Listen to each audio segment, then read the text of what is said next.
Welcome to నా news. ముందుగా headlines చూద్దాం. డీరెగ్యులైజేషన్ ఫేజ్ 2 పై సీఎం చంద్రబాబు సమీక్ష. పరిశ్రమల నిబంధనలు సరళీకరించాలని అధికారులకు ఆదేశాలు. పర్మిషన్లను సింగిల్ డిజిట్ లోకి తీసుకురావాలని సూచన. స్పీడ్ ఆఫ్ డూయింగ్ బిజినెస్ అమలు చేస్తున్నామని వెల్లడి. రైతులకు మద్దతు ధర ఇవ్వడంలో ప్రభుత్వం విఫలమైందన్న హరీష్. బోనస్ హామీ బోగస్ అని ప్రభుత్వంపై హరీష్ విమర్శలు. ప్రతి గింజను మద్దతు ధరకు కొనాలని హరీష్ డిమాండ్. రైతుల సమస్యలు వెంటనే పరిష్కరించాలని ప్రభుత్వానికి సూచన.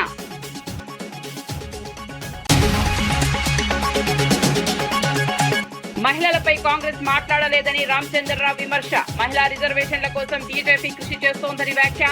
రైతు ఆత్మహత్యలపై కాంగ్రెస్ స్పందించడం లేదని ఆరోపణ. మహిళా సాధికారతతో కాంగ్రెస్ విఫలమైందని విమర్శ.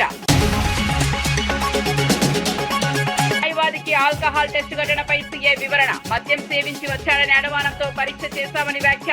టెస్ట్ లో రీడింగ్ రావడంతో చర్యలు తీసుకున్నామని వెల్లడి. పోలీసులు విధి నిర్వహణలో భాగంగా వ్యవహరించారని స్పష్టం.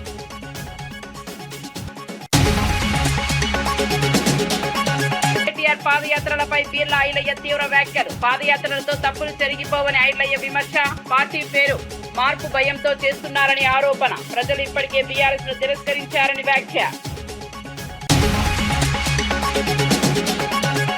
ఆంధ్రప్రదేశ్ సీఎం చంద్రబాబు నాయుడు డీరెగ్యులైజేషన్ ఫేజ్ 2 విధానాలపై సమీక్ష నిర్వహించారు. పరిశ్రమల ఏర్పాటులో వేగం పెంచేందుకు నిబంధనలను సరళీకరించాలని ఆదేశించారు. 800కు పైగా నిబంధనలను 100 లోపలకు తీసుకురావాలని సూచించారు. పర్మిషన్లు, లైసెన్సులను సింగిల్ డిజిట్ లోకి తీసుకురావాలని చెప్పారు. ఈజ్ ఆఫ్ డూయింగ్ బిజినెస్ స్థానంలో స్పీడ్ ఆఫ్ డూయింగ్ బిజినెస్ అమలు చేస్తున్నామని తెలిపారు. మే నెలాఖరులోగా ఈ విధానాన్ని అమల్లోకి తీసుకురావాలని అధికారులకు ఆదేశించారు. అటవీ చట్టాల సరళీకరణపై కేంద్రంతో చర్చలు జరిపారు. పరిశ్రమల అభివృద్ధికి ఇది దోహదపడుతుందని పేర్కొన్నారు.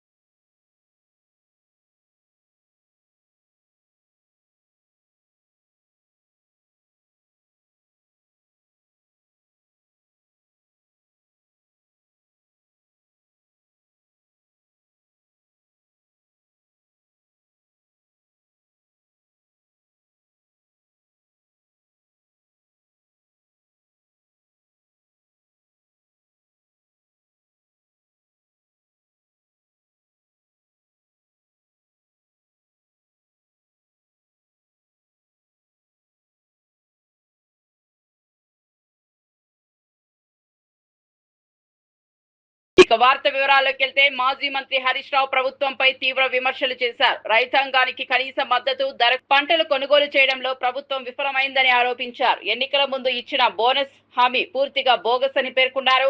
సంగారెడ్డి జిల్లా సదాశివపేట కొనుగోలు కేంద్రాన్ని సందర్శించిన ఆయన రైతుల సమస్యలను తెలుసుకున్నారు. పండిన ప్రతి గింజను మద్దతు ధరకు కొనాలని డిమాండ్ చేశారు. రైతులు తీవ్ర ఇబ్బందులు పడుతున్నారని, ప్రభుత్వం వెంటనే చర్యలు తీసుకోవాలని సూచించారు. రైతు సంక్షేమంపై నిర్లక్ష్యం వహిస్తే తీవ్రంగా ఎదురు తీరుతామని హెచ్చరించారు. ఏంది ఎట్లా అర్థం చేసుకోవాలి? ఆనాడు పెద్ద పెద్ద మాటలు మాట్లాడిండ్రు. ఏం పేరే? మల్లేశం అనే రైతు చెప్తుండు, సార్ 11 గంటలు 10 గంటలే కరెంట్ వస్తుంది, సాయంత్రం 4కి పోతే పొద్దుగాల 6కి కరెంట్ వస్తుందని ఇవాళ మల్లేశం రైతు పొద్దున 8కి వస్తుంది. పొద్దున 8కి కరెంట్ వస్తుందని మల్లేశం అనే రైతు కూడా ఇవాళ చెప్తా ఉన్నాడు. అంటే కరెంటు ఇయ్యరు, రైతు బంధు వెయ్యరు, బోనస్ ఇయ్యరు, కనీసం పండిన పంటను మద్దతు ధరకు కూడా కొనకపోతే నీదే ప్రభుత్వము. నువ్వు కాంట్రాక్టర్లకు, బినామీల కోసమో, మధ్య దళారుల కోసమో, బ్రోకర్ల కోసమో, ప్రైవేట్ పైరవికారుల కోసం ఉందా నీ ప్రభుత్వం? రైతుల కోసం ఉందా? రైతులంటే ఎందుకంత చిన్న చూపు? సో ఇప్పటికైనా స్పందించండి. ముఖ్యమంత్రి గారు ఒక రివ్యూ చేసి జొన్నల కొనుగోలు కేంద్రాలు ప్రారంభించండి. మధ్యలో ఆగిపోయిన శనగలు మళ్లీ కొనే విధంగా తక్షణమే ఉత్తర్వులు ఇవ్వండి. అదేవిధంగా కందులు గాని, సన్ఫ్లవర్ పంట కూడా పూర్తిగా కొనే విధంగా ప్రభుత్వం ఆదేశాలు ఇవ్వండి. అదేవిధంగా వడ్ల కొనుగోలు కేంద్రాలు కూడా రాష్ట్ర వ్యాప్తంగా తక్షణమే ప్రారంభించాలని, ఈ యాసంగిలో సన్న వడ్లకు కూడా బోనస్ అందించాలని, పోయిన యాసంగి సన్న వడ్ల బోనస్ వెంటనే విడుదల చేయాలని చెప్పి డిమాండ్ చేస్తున్నారు. ప్రభుత్వ విప్ బీర్ల ఐలయ్య కేటీఆర్ పై ఘాటు వ్యాఖ్యలు చేశారు. ఎన్ని పాదయాత్రలు చేసినా కేటీఆర్ చేసిన తప్పులు జరిగిపోవని అన్నారు. పాదయాత్రలతో కేవలం కాళ్ల నొప్పులే వస్తాయని ఎద్దేవా చేశారు. గంగలో మునిగి గోదావరిలో తేలినా చేసిన పాపాలు పోవని విమర్శించారు. కవిత పార్టీ పెడుతుందనే భయంతోనే బీఆర్ఎస్ పేరు మారుస్తున్నారని ఆరోపించారు. ప్రజలు ఇప్పటికే ఆ పార్టీని తిరస్కరించారని పేర్కొన్నారు. కేటీఆర్ గారు మీరు పాదయాత్ర చేస్తే మీకు వచ్చేది మోకాలు నొప్పులే. తెలంగాణను నువ్వు, మీ నాయన, మీ బావ మీరందరూ కలిసి దాచుకొని మిగులు బడ్జెట్లో తెలంగాణను అప్పుల తెలంగాణ చేసింది కాబట్టి తెలంగాణలో ప్రజలు మార్పు కోరుకున్నారు. మీరు ఎన్ని తప్పులు చేసిరు, ఎన్ని అప్పులు చేసిరు, ఇలా తెలంగాణ ప్రజలు గమనించే తెలంగాణలో మార్పు కోరుకున్నారు. మరి కేటీఆర్ గారు నేను పాదయాత్ర చేస్తాను, నువ్వు మీ అయ్యా మీ బావ చేసిన పాపానికి గంగలో మునిగి గోదావరి వెళ్ళిన మీ పాపాలు ఇలా కడిగేటి కావు. తెలంగాణ ప్రజలు మొత్తం విధ్వంసం చేసిన మీరు ఇలా సన్నాయి నొక్కులు నొక్కి మేము టీఆర్ఎస్ చేసేది లేకుండే మళ్ళీ మేము టీఆర్ఎస్ గా పెట్టుకుంటామని అంటుండు కేటీఆర్. మరి మీ అక్క ఇలా తెలంగాణలో టీఆర్ఎస్ పెడతానందుకు భయపడి మళ్ళీ టీఆర్ఎస్ పెడతా అనుకుంటున్నావా? తెలంగాణ రాష్ట్ర సంపదను ఇతర రాష్ట్రాలకు దోచిపెట్టి మేము తెలంగాణ ఎలగబెట్టాం, భారతదేశాన్ని ఎలగబెడతామని చెప్పి భారతదేశంలో ఇలా రాజ్యం వెళ్ళాలని ఒక దుర్బుద్ధితోటి బీఆర్ఎస్ పెట్టుకున్నటువంటి మీరు ఇవాళ మళ్ళీ సన్నాయి నొక్కులు నొక్కుతున్నారు. బీజేపీ తెలంగాణ అధ్యక్షుడు రామచంద్రరావు కాంగ్రెస్ పార్టీపై తీవ్ర విమర్శలు చేశారు. మహిళల సమస్యలపై కాంగ్రెస్ ఎప్పుడూ మాట్లాడలేదని ఆరోపించారు. మహిళలకు 33% రిజర్వేషన్లు కల్పించేందుకు బీజేపీ కృషి చేస్తోందని తెలిపారు. వికసిత్ భారత్ లక్ష్యంతో మహిళల కోసం ప్రత్యేక బిల్లు తీసుకురాబోతున్నామని చెప్పారు. రైతులు అప్పుల బారిన పడి ఆత్మహత్యలు చేసుకుంటున్నా కాంగ్రెస్ ప్రభుత్వం స్పందించడం లేదని విమర్శించారు. మహిళా సాధికారతలో కాంగ్రెస్ వైఫల్యం స్పష్టమని అన్నారు. ఎంపీలు కాబోతా ఉన్నారు. కాబట్టి ఇటువంటి ఒక నేపథ్యంలో మహిళలందరూ కూడా నారీ శక్తిగా మారి నరేంద్ర మోదీ గారిని ఆశీర్వదించాల్సిన అవసరం ఉన్నది. ఈరోజు తెలంగాణలో కూడా గత ప్రభుత్వం మొట్టమొదటిసారి వచ్చినప్పుడు ఒక మహిళా మంత్రి లేడు. రెండోసారి ఏదో ఒకసారి ఎవరికో ఒకరికి ఇచ్చారు, డిప్యూటీ స్పీకర్గా ఇంకెవరికో.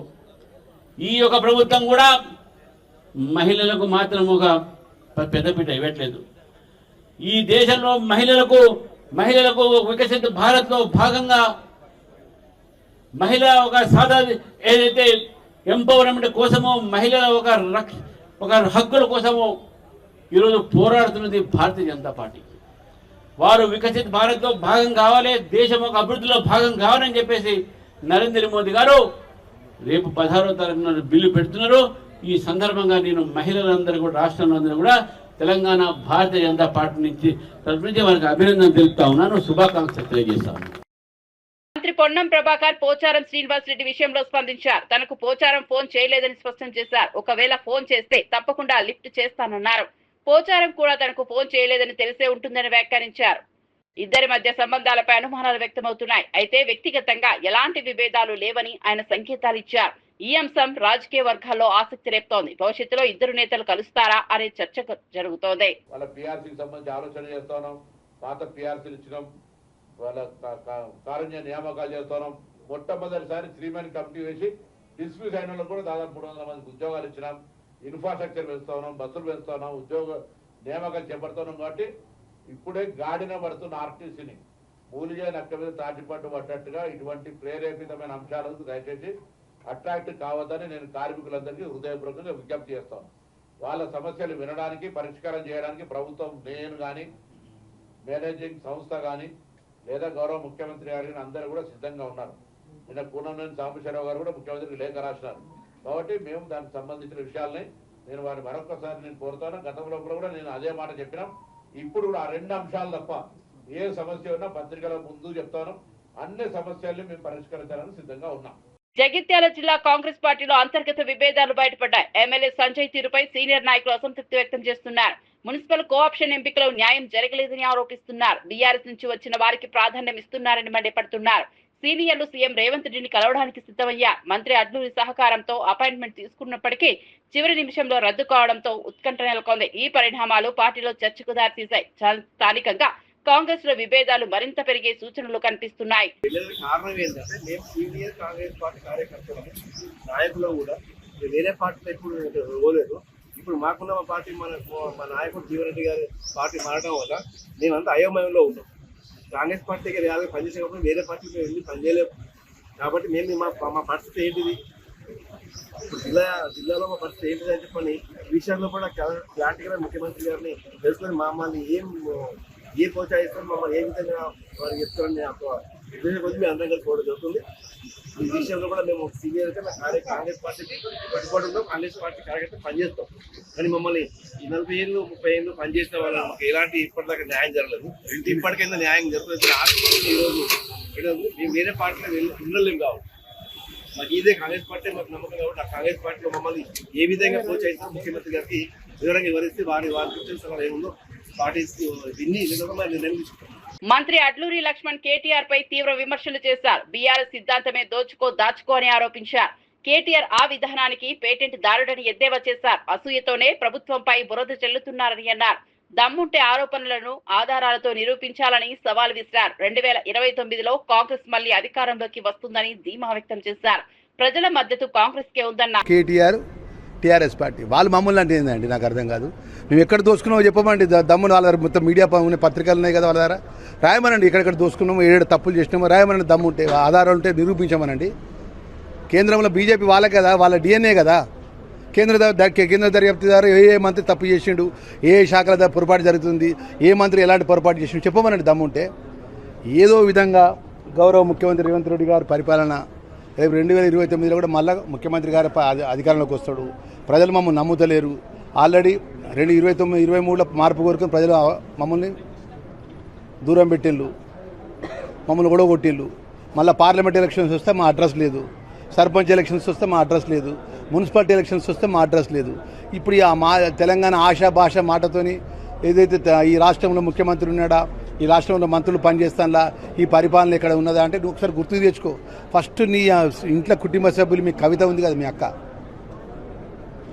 ఆమె మాట్లాడిన అన్నిటికీ జవాబు చెప్పి మా మీద మాట్లాడు.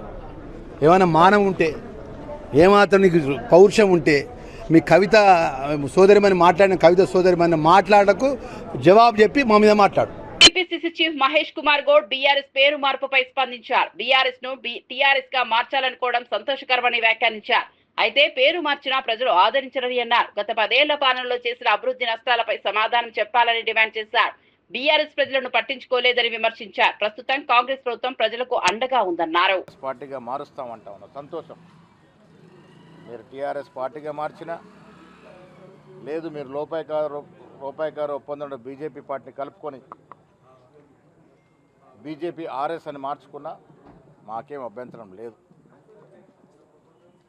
రేపటి ఎన్నికల సమయంలో అది బీఆర్ఎస్ అయినా, బీజేపీ ఆర్ఎస్ అయినా, టీఆర్ఎస్ అయినా ప్రజలు ఆదరించే పరిస్థితే లేదు. కారణం వీళ్ళ కాంగ్రెస్ పార్టీ ఇస్తున్న సంక్షేమం. మీరు 10 ఏళ్ళు పట్టించుకున్నటువంటి బీద ప్రజల్ని కాంగ్రెస్ పార్టీ వాళ్ళ పట్టించుకొని నెత్తిన పెట్టుకొని నడుస్తూ ఉంది. మీరు 10 ఏళ్ళు ఒక్క రేషన్ కార్డు ఇవ్వలే. మేము అర్హత కలిగిన ప్రతి పేదవాడికి కాంగ్రెస్ ప్రభుత్వం రేషన్ కార్డు ఇచ్చింది. ఒక్క డబుల్ బెడ్రూమ్ ఇవ్వలే, ఇల్లు ఇవ్వలే. ఇవాళ అర్హత కలిగిన ప్రతి పేదవాడికి ఇందిరం ఇల్లు ఇస్తూ ఉన్నాం. మీరు కరెంటు బిల్లులు మోపి తడిసాడు, మోపి నడ్డి విరిచే పరిస్థితి చేసినా ఇవాళ ఉచితంగా 200 యూనిట్ల వరకు కరెంట్ ఇస్తూ ఉన్నాం. అన్నిటికీ మించి చరిత్రాత్మక కార్యక్రమం సన్నబియ్యం ఇస్తే ప్రజలు రుచిగా తిని ఆస్వాదిస్తూ ఉన్నారు. ప్రజలు ఇంత సంతోషకరంగా ఉన్నటువంటి పరిస్థితుల్లో ఒకవైపు అభివృద్ధి, ఒకవైపు సంక్షేమం ఇస్తున్నటువంటి కాంగ్రెస్ పార్టీని ఎదుర్కొనే పార్టీ వచ్చే రాజకీయ సమయంలో లేనే లేదు. అది బీజేపీ కావచ్చు, బీఆర్ఎస్ కావచ్చు, కలిసి బీజేపీ ఆర్ఎస్ అయినా ప్రజలు పట్టించుకునే పరిస్థితి ఉండదు.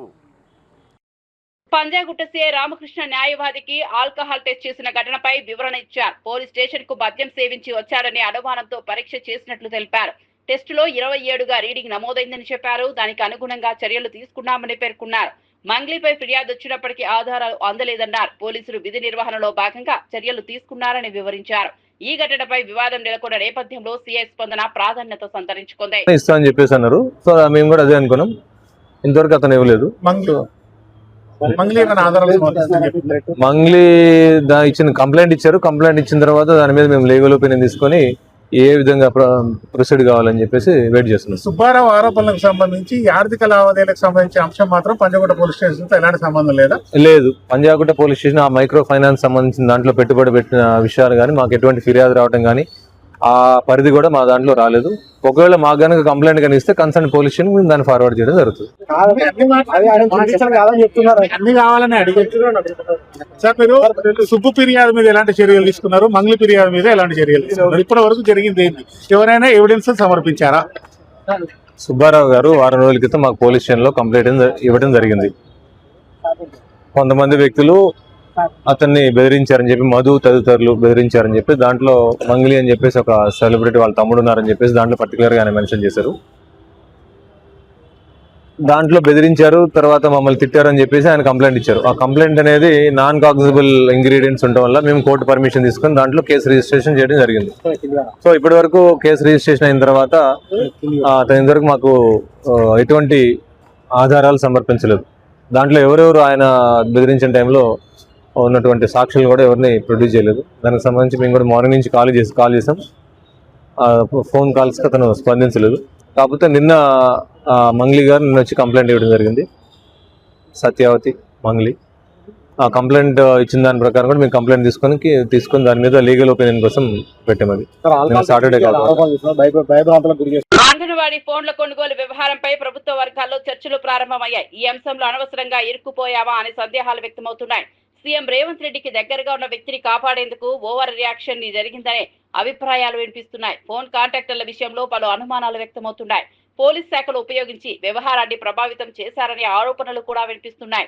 ఈ వివాదం రాజకీయంగా వేడెక్కుతోంది. ప్రతిపక్షాలు తీవ్రంగా విమర్శలు చేస్తున్నాయి. ప్రభుత్వం నుంచి స్పష్టత కోసం డిమాండ్లు పెరుగుతున్నాయి. రాష్ట్రంలో లేకుంటే ఏ పర్యటనలు పోయినా ఎవరైతే ఒక వ్యక్తి ఉన్నాడో ఆ వ్యక్తే ఈ కాంట్రాక్టును సీతక్క గారి దగ్గర తీసుకుపోయి ఇదంతా చేసిరు కావచ్చని మాకు సమాచారం ఉన్నది. ఆ పేరు బయట పెట్టేసండి, అయిపోతుంది. విచారణ చేస్తే తేలిపోతుంది కదా, మాది తప్పుందా మీది తప్పుందా, మా ఆరోపణల్లో తప్పుందా అని. మంత్రి సీతక్క బీఆర్ఎస్ పై తీవ్ర స్థాయిలో స్పందించారు. సోషల్ మీడియాలో తనపై తప్పుడు ఆరోపణలు చేస్తున్నారని మండిపడ్డారు. బీఆర్ఎస్ అనుబంధ హ్యాండిల్స్ ప్రచారం చేస్తున్న కథనాలపై కేటీఆర్ స్పందించాలని డిమాండ్ చేశారు. ఈ మేరకు ఆయనకు నోటీసులు పంపినట్లు తెలిపారు. కేంద్ర ప్రభుత్వం మార్గదర్శకాల ప్రకారమే అంగన్వాడీలకు ఫోన్లు ఇచ్చామని స్పష్టం చేశారు. అసెంబ్లీలో కేటీఆర్ ను టార్గెట్ చేసినందుకే తనపై తప్పుడు ప్రచారం జరుగుతోందని ఆరోపించారు. నిజాలను వక్రీకరించేందుకు ప్రయత్నిస్తున్నారని అన్నారు. దానికి బాధ్యులు పార్టీ అధినేతగా కేసీఆర్ గారు ఉన్నారు కాబట్టి వారు జవాబు చెప్పాలనే ఉద్దేశం తప్ప వారిని పర్సనల్ గా టార్గెట్ చేయాల్సిన అవసరం లేదు. వారి గురించి నేను ఎప్పుడు చిల్లరగా కూడా మాట్లాడలేదు. సైడ్ మీటింగ్ పబ్లిక్ 38,000 మంది అంగన్వాడీలకు సంబంధించినటువంటి ఫోన్లు మీటింగ్లు పెట్టి ఇస్తున్నాం. వాళ్ళ ఎమ్మెల్యేలు కూడా కరీంనగర్ లాంటి చోట్ల పాల్గొని వాళ్ళు కూడా పంచడం జరిగింది. నీకేమైనా డౌట్స్ ఉంటే నువ్వు నివృత్తి చేసుకో, కానీ బట్టగాల్సి మీదేస్తాం మీరు తుడుచుకోండి అంటే అది తప్పు.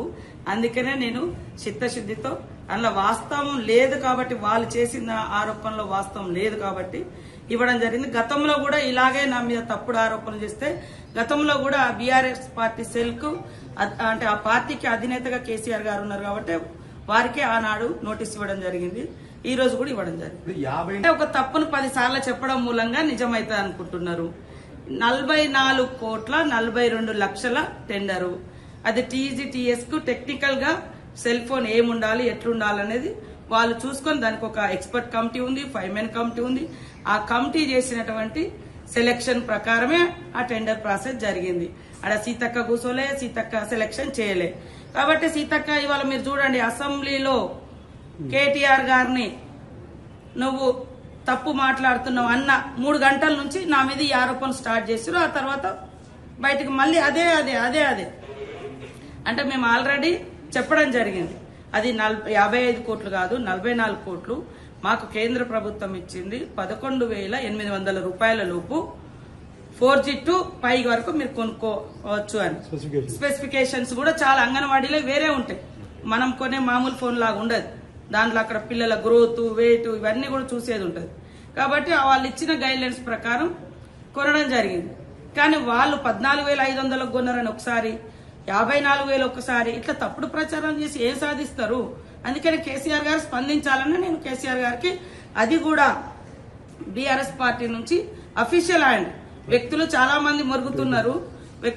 మంది మురుగుతున్నారు తప్పుడు ప్రచారం.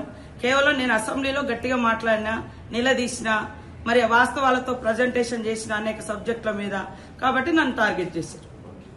వై సతీష్ రెడ్డి అంగన్వాడీ ఫోన్ల కొనుగోలు వ్యవహారంపై ఓపెన్ ఛాలెంజ్ విసిరారు. ప్రభుత్వం ఇచ్చిన Samsung A06 4G phone market ధర సుమారు 7,000 రూపాయలేనని పేర్కొన్నారు. అయితే ప్రభుత్వం 11,650 రూపాయలకు కొనుగోలు చేసిందని ప్రశ్నించారు. అదే ధరకు ఇతర రాష్ట్రాల్లో 5G ఫోన్లు ఇస్తున్నారని విమర్శించారు. మిగతా డబ్బులు ఎక్కడికి వెళ్తున్నాయో ప్రభుత్వం స్పష్టత ఇవ్వాలని డిమాండ్ చేశారు. ఈ అంశంపై పారదర్శక విచారణ జరపాలని కోరారు. ఎంతకు వస్తుందో మొబైల్ షాప్ పోయి తెలుసుకుందాం, అక్కడనే అడుగుదాం. మీరెంత కొన్నారు, ఆ మొబైల్ షాప్లో ఎంత అమ్ముతారు? ఓపెన్గా మొబైల్ షాప్లో 7,000 నుంచి 8,000కు వచ్చే ఫోన్ని మీరు 11,650 రూపాయలు కొన్నామని మీరే చెప్పారు. అంత వ్యత్యాసం ఎందుకున్నది? ఆ డబ్బులు ఎటు పోతున్నాయి? ఒక పక్క 54 కోట్లతో టెండర్ వేసి 14,000 అని చెప్పుకుంటూ మీరు 11,650 అని చెప్తారు. ఇంకా మేము పక్క రాష్ట్రాల కంటే 150 రూపాయలు మిగిలిచ్చినాం మన రాష్ట్రానికి అని చెప్తున్నారు. కానీ పక్క రాష్ట్రాలు ఆంధ్రప్రదేశ్ అయినా, గుజరాత్ అయినా, త్రిపుర అయినా, ఈరోజు పంజాబ్ అయినా అన్ని రాష్ట్రాలు కూడా 5G మొబైల్స్ ఇస్తున్నాయి. మీరెందుకు 4G మొబైల్ ఇవ్వాల్సి వచ్చింది? మీరు చెప్పిన ప్రైస్లోనే అక్కడ 5G మొబైల్స్ ఇస్తుంటే ఎట్లా 4G మొబైల్స్ ఇస్తారు? దీని మీద మేము ప్రశ్నిస్తుంటే మా మీద కేసులు, మా కృషాంక్ గారి మీద కేసు పెట్టారు. మా సోషల్ మీడియా మిత్రులని చెప్పుతో కొడతా అంటారు. అట్లే మా గౌరవ అధ్యక్షులు కేసీఆర్ గారిని ఒక లీగల్ నోటీస్ పంపించారు. ఇట్లా లీగల్ నోటీసులు పంపాలి, కేసులు పెట్టాలి, చెప్పులతో కొట్టాలంటే ఎక్కడో తెలంగాణ 35 లక్షల ఎకరాల్లో వరిధాన్యం పండే తెలంగాణని 1 కోటి ఎకరాలలో వరిధాన్యం పండించే తెలంగాణగా తయారు చేసి దానికి ప్రధాన కారణమైన కాళేశ్వరం ఇప్పటికీ. ఎమ్మెల్యే ప్రత్తిపాటి పుల్లారావు నీటి భద్రతపై కీలక వ్యాఖ్యలు చేశారు. మన భవిష్యత్తు పూర్తిగా నీటి భద్రతపై ఆధారపడి ఉందన్నారు. పల్నాడు జిల్లా నాదెండ్ల ఎంపీడీఓ కార్యాలయంలో జరిగిన కార్యక్రమంలో పాల్గొన్నారు. సాగునీటి సంఘాల బాధ్యతలపై అవగాహన కల్పించారు. నియోజకవర్గంలోని 31 డ్రాపులను ఆధునీకరించి షట్టర్లు నిర్మించనున్నట్లు తెలిపారు. చివరి ఆయకట్టు భూములకు కూడా సాగునీరు అందేలా చర్యలు తీసుకుంటామని చెప్పారు. ప్రభుత్వం సూచనలను ప్రజలు పాటిస్తే మంచి ఫలితాలు సాధ్యమని పేర్కొన్నారు. రైతుల అభివృద్ధికి ప్రభుత్వం కట్టుబడి ఉందన్నారు. కార్యక్రమంలో అధికారులు, రైతులు పాల్గొన్నారు. Welcome to TV3 news. ముందుగా హెడ్లైన్స్ చూద్దాం. మరిన్ని అప్డేట్స్ కోసం చూస్తూనే ఉండండి TV3 news. Welcome to TV6 news. ముందుగా హెడ్లైన్స్ చూద్దాం. మరిన్ని అప్డేట్స్ కోసం చూస్తూనే ఉండండి TV6 న్యూస్. నిల్వ చేసుకోవాలి, నీటిని ఏ విధంగా పొదుపు చేయాలి, దాని మీద ఒక అవగాహన తీసుకురావడంతో పాటు ఈ కార్యక్రమాన్ని నిర్వహించడం జరుగుతూ ఉంది. ముఖ్యమైనటువంటి కూడా చిన్న మడుగుల పునరుద్ధరణ, ఫీడర్ కాలువల మరమ్మతులు, నీటి వనరుల అనుసంధానం, వరద నీటి వినియోగం, మట్టి మరియు నీటి సంరక్షణ పనులు, రిడ్జి టు వ్యాలీ పద్ధతులు, పచ్చదనం మొక్కలు నాటడం, కొత్త నీటి నిల్వ నిర్మాణాలు, టెక్నాలజీ వినియోగం, గ్రామ నీటి భద్రత. మన నియోజకవర్గంలో ఎన్నైతే ఉన్నాయో డ్రాప్స్, షట్టర్లు మొత్తం చేపిస్తున్నాను. ఇప్పుడు డ్రాపులకు నిర్మాణంతో పాటు అన్ని షట్టర్లు పెడుతున్నాం. ఈ నియోజకవర్గంలో ఎన్ని డ్రాపులు ఉన్నాయో 31 డ్రాపులు. 31 డ్రాపులకి డ్రాపులు, షట్టర్లు అన్నీ బిగిస్తున్నాం. ఎందుకు? దిగువన వాళ్ళకు కూడా నీళ్లు రావాలని. షట్టర్లు లేకపోవటం వలన, డ్రాపులు లేకపోవటం వలన ఎగువన ఉంటున్నాయి, కిందకు నీళ్లు రావటంలా. దిగువన ఉన్నటువంటి వారు చివరి భూములకు కూడా నీళ్లు వచ్చేటువంటి దానికి మనం ఇప్పుడు దాదాపు 3 కోట్ల రూపాయలు పైబడి షట్టర్లు, డ్రాపులకే ఇచ్చాం. డబ్బులు వచ్చినాయి, మొత్తం వాటికే పెట్టాం. మరలా తిరిగి ఇప్పుడు ఇవి కావాలని కూడా అడుగుతున్నాం. వాగుల్లో పూడికలు, వాగుల్లో ఉన్నటువంటి కంప తొలగించటం, వాగులకు ఏదైతే అడ్డం పడుతూ ఉన్నాయో అవన్నీ తీసేటువంటి దానికి కూడా కొంత అమౌంట్ అడుగుతున్నాము. లిఫ్టులకు అడుగుతూ ఉన్నాం. కాబట్టి రేపు ఎల్నినో ప్రభావం కూడా ఉంటుందంటున్నారు. కాబట్టి నీటి భద్రత మీద ప్రత్యేకంగా ఈ ప్రోగ్రాం తీసుకున్నారు. దీని పట్ల ఏ గ్రామానికి ఆ గ్రామంలో అవకాశం ఉన్నంత వరకు నీటిని ఏ విధంగా పొదుపు చేయాలి, భవిష్యత్ అవసరాల కోసం అనేటువంటిది అందరూ కూడా ఆలోచన చేయమని కోరుతా ఉన్నాం. పంచాయతీల్లో డబ్బులు ఉన్నాయి, లింక్ రోడ్లు వేసుకోవచ్చు. డీరెగ్యులైజేషన్ ఫేజ్ 2 పై సీఎం చంద్రబాబు సమీక్ష. పరిశ్రమల నిబంధనలు సరళీకరించాలని అధికారులకు ఆదేశాలు. పర్మిషన్లను సింగిల్ డిజిట్ లోకి తీసుకురావాలని సూచన. స్పీడ్ ఆఫ్ డూయింగ్ బిజినెస్ అమలు చేస్తున్నామని వెల్లడి. రైతులకు మద్దతు ధర ఇవ్వడంలో ప్రభుత్వం విఫలమైందన్న హరీష్. బోనస్ హామీ బోగస్ అని ప్రభుత్వంపై హరీష్ విమర్శలు. ప్రతి గింజను మద్దతు ధరకు కొనాలని హరీష్ డిమాండ్. రైతుల సమస్యలు వెంటనే పరిష్కరించాలని ప్రభుత్వానికి సూచన.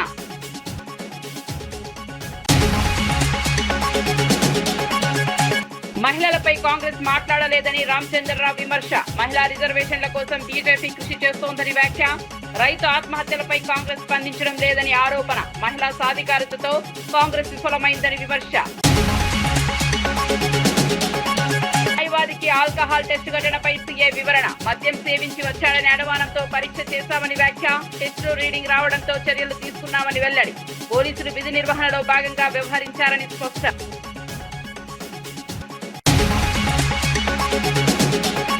కేటీఆర్ పాదయాత్రలపై బీర్ల ఐలయ్య తీవ్ర వ్యాఖ్యలు. పాదయాత్రలతో తప్పులు జరిగిపోవని ఐలయ్య విమర్శ. పార్టీ పేరు మార్పు భయంతో చేస్తున్నారని ఆరోపణ. ప్రజలు ఇప్పటికే బీఆర్ఎస్ ను తిరస్కరించారని వ్యాఖ్య.